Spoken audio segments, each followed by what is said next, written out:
Welcome to bank अड्डा YouTube channel. Bank अड्डा YouTube channel पर आपका हार्दिक स्वागत है। आज हम बात करेंगे बैंक लॉकर के नियमों के बारे में।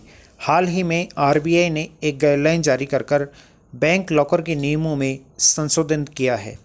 आपको पता होना चाहिए कि आखिरकार यदि आप बैंक में लॉकर लेने जा रहे हैं या ऑलरेडी आपके पास लॉकर है तो लॉकर लेने के क्या क्या नियम होते हैं, क्या क्या डॉक्यूमेंट यहाँ पर आपको जमा करवाने होते हैं, क्या कंडीशन होती है लॉकर लेने की, और यदि लॉकर में रखा हुआ सामान आपका कहीं गुम हो गया तो उसके लिए कौन जिम्मेदार होगा।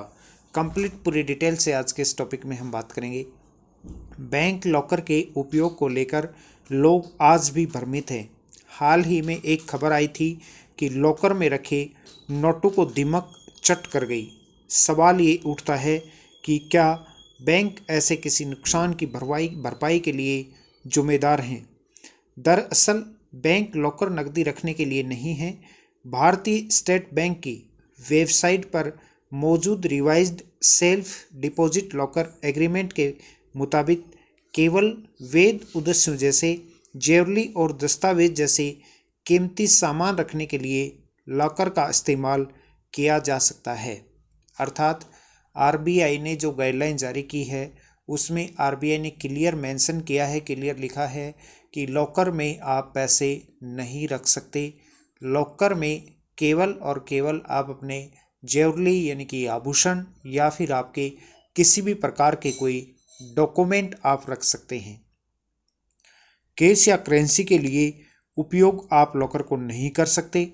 यही नहीं, एग्रीमेंट के हिसाब से हथियार, विस्फोटक या कोई प्रतिबंधित सामग्री, खराब या नष्ट होने वाले सामग्री, रेडियो एक्टिव मटेरियल या ऐसी सामग्री जिसके इस्तेमाल पर कानूनी रूप से रोक हो, या ऐसी सामग्री जिससे बैंक या उसके किसी ग्राहक को खतरा हो, उसे भी आप बैंक लॉकर में नहीं रख सकते हैं।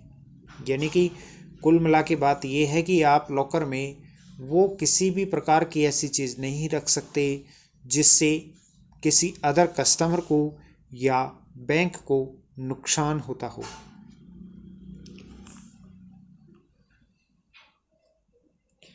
आप बैंक लॉकर का अपना बीमा भी करवा सकते हैं। बैंक से मिलने वाला हर्जाना काफ़ी कम, तो लॉकर में रखी बहुत कीमती ज्वेलरी समेत किसी कीमती सामान का बीमा भी आप करवा सकते हैं। जनरल इंश्योरेंस कंपनियां होम इंश्योरेंस या कंटेंट इंश्योरेंस प्रोडक्ट के तहत बैंक लॉकर इंश्योरेंस देती हैं। कई इंश्योरेंस कंपनियों की बैंक लॉकर पॉलिसी है। यह पॉलिसी 3 से लेके 40 लाख और उससे ज़्यादा की बीमा कवर देती है। यानी कि आपने बैंक में जो लॉकर ले रखा है, आप उस बैंक लॉकर का भी आप इंश्योरेंस करवा सकते हैं। इस तरह की पॉलिसियां आमतौर पर ज्वेलरी, घर के दस्तावेज, शेयर सर्टिफिकेट और पासपोर्ट जैसे कीमती चीज़ें कवर करती हैं, और ये पॉलिसियां चोरी, सेंधमारी, आग समेत दूसरी घटनाओं से हुए नुकसान को भी कवर करती हैं। यदि आपने अपने लॉकर का इंश्योरेंस करवा रखा है तो आपके लॉकर में रखे हुए सामान यदि कोई गुम हो जाता है तो भी इंश्योरेंस कंपनी आपको उसका रिस्क कवर देती है। बैंक की लापरवाही, कमी और चूक या बैंक कर्मचारी की धोखाधड़ी से लॉकर में रखे सामान को नुकसान पहुंचता है तो बैंक लॉकर के सालाना किराए का 100 गुना हर्जाना भरना पड़ता है बैंक को। यदि किसी बैंक के कर्मचारी की वजह से आपके लॉकर में रखे हुए सामान का नुकसान होता है तो आपका जो लॉकर का किराया है उसका 100 गुना बैंक आपको हर्जाना यानी कि क्लेम देता है। लॉकर का सालाना किराया अगर 2,000 रुपये है तो बैंक इसका आपको 100 गुना तक यानी 2 लाख रुपये तक का भी भुगतान करेगा। लेकिन इसमें रखी ज्वेलरी की कीमत 10 लाख रुपये है तो ऐसे में आपको बड़ा नुकसान हो सकता है। भारतीय रिजर्व बैंक ने इस संबंध में अगस्त 2021 में सेफ्टी डिपॉजिट लॉकर शीर्षक से सर्कुलेशन जारी किया था, जिसके मुताबिक भूकंप, बाढ़ और तूफान जैसे प्राकृतिक आपदा या एक्ट ऑफ गॉड और कस्टमर की किसी गलती या लापरवाही से लॉकर में रखे सामान को नुकसान पहुंचता है तो बैंक इसके जिम्मेदार नहीं होती। नुकसान के लिए बैंक कब होंगे जिम्मेदार? बैंकों की ये जिम्मेदारी है कि वे उस परिसर की सेफ्टी के लिए सभी कदम उठाए जिसमें सेफ डिपॉजिट वॉल्ट रखे हों, यानी कि लॉकर स्थापित किए गए हों। आरबीआई के मुताबिक यह सुनिश्चित करना बैंकों की जिम्मेदारी बनती है कि बैंक परिसर में उसकी कमियों, लापरवाही या चूक की वजह से कस्टमर के लॉकर में किसी भी प्रकार का कोई नुकसान न हो। आग चोरी, सेंधमारी, डकैती, इमारत ढहने जैसी घटनाएं न हो। अगर लॉकर में रखे सामान को ऊपर बताई वजह से या बैंक कर्मी की धोखाधड़ी के कारण नुकसान पहुंचता है तो बैंक की देनदारी बनती है। इसलिए बैंक लॉकर का यूज करते समय नियमों को भी आपको पूरी जानकारी के साथ पूरी डिटेल से आपको पढ़ना चाहिए। फिर भी यदि आपको बैंक लॉकर लेने में या बैंक लॉकर से किसी प्रकार की आपको कोई समस्या हो, आपने या आपके परिचित ने किसी बैंक में लॉकर ले रखा हो या कोई बैंक कर्मचारी उनको परेशान कर रहा हो या फिर आपसे एग्रीमेंट गलत साइन हुआ हो, आप हमसे संपर्क कर सकते हैं।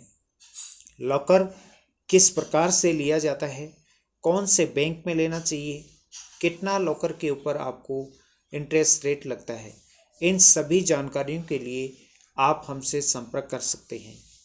बैंक लॉकर से जुड़े हुआ कोई भी यदि आपका कोई क्वेश्चन हो, कोई भी आपकी इंक्वायरी हो तो आप अभी कमेंट बॉक्स में जाकर आप हमें कमेंट करके अपनी क्यूरी, अपनी रिक्वेस्ट ज़रूर बताएं।